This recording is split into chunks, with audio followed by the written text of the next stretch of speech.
جب جیسے خلافت عثمانیہ ہے یا مغل جو بادشاہت تھی، یا اس سے پہلے خلافت عباسیہ یا خلافت اموی جو دور رہا ہے، مسلمانوں میں سب سے زیادہ نقصان ان لوگوں نے ان کو پہنچایا کہ جو نان مسلم تھے اور بڑے بڑے عہدوں پر انہوں نے ان کو مسلمان بادشاہوں نے ان کو لگا دیا، ان کی آپ دیکھیے کیپیبلٹیز کو دیکھتے ہوئے یا ان کو دیکھتے ہوئے کہ یہ بہت ماہر ہیں اور ان کو بڑے بڑے لیولز کے اوپر اپوائنٹ کر دیا، انہوں نے ہی پھر مسلمانوں کی ہمیشہ پشت پر وار کیا. ٹھیک ہے. تو اسی طرح صلیبی جنگوں کے حوالے سے جب ہم پڑھتے ہیں تو ہمیں پتہ چلتا ہے کہ وہ اپنے لوگوں کو جو بظاہر مسلمان ہو جاتے تھے، جو بظاہر یہ شو کرتے تھے مسلمان ہیں، ان کو مسلمانوں کی سوسائٹی کے اندر انٹر کر دیتے تھے. ٹھیک ہے. یا خواتین سے بھی وہی کام لیتے رہے ہیں، مسلمان بادشاہ جو ہے ایسی خواتین سے شادیاں کر لیتے تھے جو ہوتی عیسائی تھی اندر سے، لیکن بظاہر وہ یہ شو کرتے تھے کہ ہم نے اسلام قبول کر لیا ہے. اور پھر جو وہ خرابی پہنچاتی تھی یا ان کی وجہ سے جو خرابی ہوئی مسلمان پوری ہسٹری میں، وہ آپ جب پڑھتے ہیں تو آپ کے دل دہل جاتے ہیں. وَدُّوا مَا عَنِتُّمْ، وہ دل سے چاہتے ہیں کہ تم مشکل میں پڑو. قَدْ بَدَتِ الْبَغْضَاءُ مِنْ أَفْوَاهِهِمْ، اور یہ بغض ان کے منہ سے بھی، ان کی باتوں سے بھی ظاہر ہوتا ہے. ٹھیک ہے. آپ دیکھیے کہ اس پہ آپ کو بہت ساری، ذرا سا غور و فکر کریں تو ہمیں بہت ساری ایگزامپلس ہسٹری سے مل سکتی ہیں کہ اصل میں جو بھی اللہ کے دین کی وجہ سے آپ سے کنیکٹڈ نہیں ہوتا نا، جو اللہ کو نہیں مانتا، جو اللہ کا نہیں ہے، وہ آپ کا کیسے ہو سکتا ہے؟ ایک سمپل فارمولا ہے. جو اپنے رب کا نہیں ہے وہ آپ کا بھی نہیں ہے. جتنی مرضی آپ اس سے اچھائی کر لیں، جتنا مرضی آپ اس سے ایکسپیکٹ کریں خیر کو، وہ خیر نہیں دے سکتا آپ کو. الکفر ملت واحدہ، کفر سارے کا سارا اسلام کے مقابلے میں اکٹھا ہے. وما تخفی صدورہم اکبر، اور جو ان کے دل میں بغض ہے نا، کچھ تو ان کی باتوں سے پتہ چل جاتا ہے، لیکن جو اندر ہے وہ اس سے بھی زیادہ ہے. قد بینا لکم الآیات، ہمارے ہاں اس چیز کو ریلیٹ ہم اس سے کر سکتے ہیں کہ اکثر نوجوان نسل یہ کہتی ہے کہ پاکستان بنانے کی کیا ضرورت تھی، ہے نا. آج ہم بھی انڈیا میں ہوتے تو جیسے جو ان کی بالی ووڈ کی فلموں میں نظر آ رہا ہوتا ہے، شاید اسی طرح کے عیش و عشرت میں ہم بھی ہوتے. ایسا بالکل بھی نہیں. آج جو ادھر مسلمان رہ رہے ہیں ابھی، آپ ان سے پوچھیے ذرا وہ کس حالت میں ہیں اور کیا کیا ان کو چیزیں سہنی پڑتی ہیں، اور کتنا بڑا احسان ہے اللہ کا ہم پر. یہ ہمارا ملک پاکستان، اللہ اس کو ہمیشہ قائم دائم رکھے اور ہر طرح کی حسد سے اور ہر طرح کی دشمنی اور نظر سے ہمارے ملک کو بچا کے رکھے. یہ اتنی بڑی دولت ہے ہمارے پاس کہ ہم اپنی مرضی سے اس کے اندر، آپ دیکھیے کہ جیسا چاہیں، جس طریقے سے بھی چاہیں اپنے دین پر ہم عمل کر سکتے ہیں. ہمارے ہاں اذانوں کو کوئی منع نہیں کرتا، الحمدللہ ثم الحمدللہ. حجاب کی جو مرضی شکل آپ اختیار کر لیں، ٹوپی والا برقع پہنا ہوتا ہے لوگوں نے، وہ جو شٹل کاک جس کو ہم کہتے ہیں، کوئی بھی ان کو نہیں کچھ کہہ سکتا ہے نا. الحمدللہ حجاب میں ہم ہر جگہ ہر طرف گئے ہیں، ہر طرح کے فورم پر سے ہو کر آئے ہیں. اللہ کا شکر ہے کبھی کسی طرح کی بھی چیز کم مشقت کا سامنا نہیں کرنا پڑا. تو یہ اصل میں جب ہم یہ سمجھتے ہیں کہ پاکستان نہ ہوتا یا ہم کفار کے ساتھ بھی، انڈیا اور ہم ایک ہی جیسے ہیں، ہندو اور ہم ایک ہی جیسے ہیں، ہم ایک جیسے نہیں ہیں. ہمارے درمیان سب سے بڑا فرق جو ہے وہ دین کا فرق ہے. جو علامہ اقبال رحمہ اللہ، اللہ کی رحمتیں ان پر، انہوں نے دو قومی نظریے کی صورت میں جو ہمارے سامنے رکھا تھا نا کہ تم دو الگ الگ قوم ہو بھائی، تمہارا رہن سہن الگ ہے. تم گائے کو ذبح کر کے کھاتے ہو، وہ گائے کی پوجا کرتے ہیں. ٹھیک ہے. یہ کیسے ہو سکتا ہے کہ تم لوگ اکٹھے رہ سکتے ہو؟ یہ ہو نہیں سکتا. تو یہاں اس چیز کی طرف اشارہ کیا جا رہا ہے کہ ان کے دلوں میں جو بغض ہے وہ اس سے بھی زیادہ ہے. قد بینا لکم الآیات ان کنتم تعقلون، ہم تمہارے سامنے یہ کھول کھول کی چیزیں بیان کرتے ہیں تاکہ تم عقل کرو. ہاں انتم اولائی تحبونہم ولا یحبونکم، ہاں تم وہی لوگ ہو کہ تم تو ان سے محبت کرتے ہو، ان جو اہل کتاب سے یا وہ لوگ جو اللہ کے دین کے مخالف ہیں، جو مسلمان نہیں ہیں، لیکن وہ تم سے محبت نہیں کرتے. وَتُؤْمِنُونَ بِالْكِتَابِ كُلِّهِ، حالانکہ تم نے ساری کی ساری کتاب پڑھ رکھی ہے اور تم کتاب پر ایمان رکھتے ہو. کتاب میں تو تمہیں، اللہ کی کتاب میں تمہیں منع کیا گیا ہے اس چیز سے کہ بہت کلوز اپنے ریلیشن شپس ان سے بلڈ نہ کریں. وَإِذَا لَقُوكُمْ، جب وہ تم سے ملاقات کرتے ہیں، قَالُوا آمَنَّا، تو کہتے ہیں ہم بھی اس کو مانتے ہیں بھائی. وَإِذَا خَلَوْا عَضُّوا عَلَيْكُمُ الْأَنَامِلَ مِنَ الْغَيْظِ، جب تم سے الگ ہوتے ہیں تو پتہ ہے کیا کرتے ہیں؟ اپنی انگلیاں کاٹتے ہیں غصے سے کہ کس طرح مسلمانوں کو ہم نقصان پہنچائیں.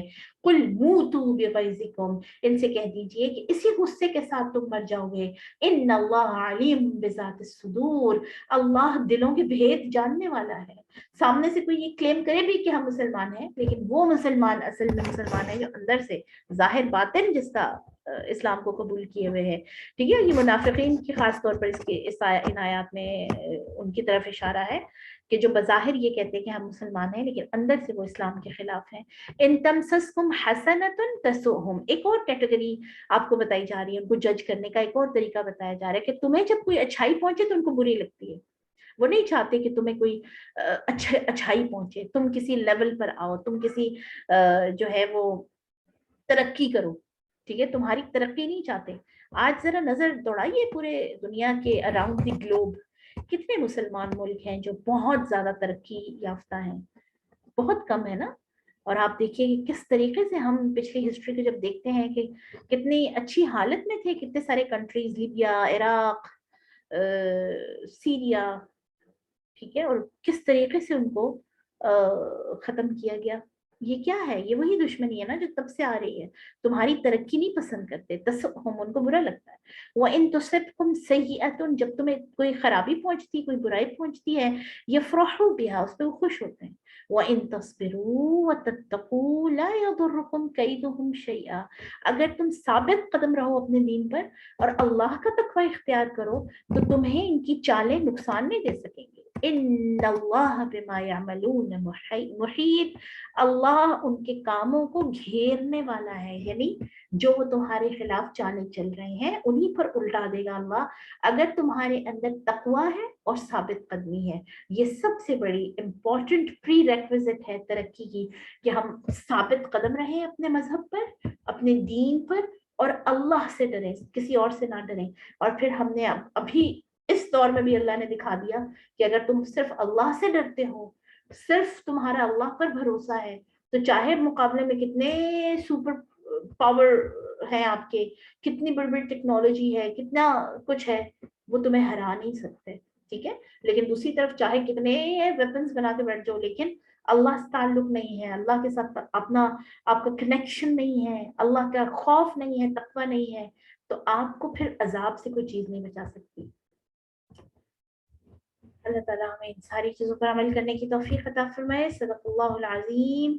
سبحانك اللهم وبحمدك نشهد أن لا إله إلا أنت نستغفرك ونتوب إليك. اللهم صل على محمد وعلى آل محمد كما صليت على إبراهيم وعلى آل إبراهيم إنك حميد مجيد. اللهم بارك على محمد وعلى آل محمد كما باركت على إبراهيم وعلى آل إبراهيم إنك حميد مجيد. وسلم تسليما كثيرا كثيرا. السلام عليكم ورحمة الله وبركاته.